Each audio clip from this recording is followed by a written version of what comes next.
కొరింథీయులకు రాసిన పత్రిక అపోస్తలుడైన పౌలు కొరింథీయులకు రాసిన మొదటి పత్రిక 2వ అధ్యాయము 5వ వచనము.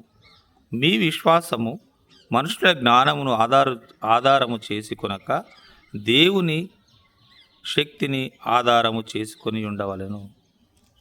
మీ విశ్వాసము మనుషులు జ్ఞానంగా అనేక విషయాలు చెప్తుంటారు. వారి జ్ఞానం ద్వారా మనం అప్పుడప్పుడు త్రోవ తప్పిపోతుంటాం. అందుకే వారి జ్ఞానాన్ని మీరు ఆధారము చేసుకొనక దేవుని శక్తిని బట్టి మీరు ఆధారం చేసుకొని ఉండాలి. దేవుడు శక్తిమంతుడు. మనుషుల జ్ఞానం కంటే దేవుని శక్తి గొప్పది. కాబట్టి మనుషుల మాయమాటలకు లొంగిపోకూడదు.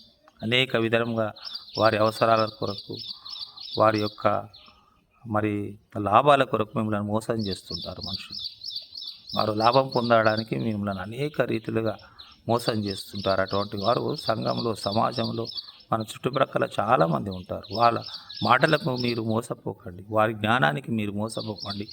దేవుని ఆధారం చేసుకొని మీరు ఉండండి అని తను రాస్తున్నాడు.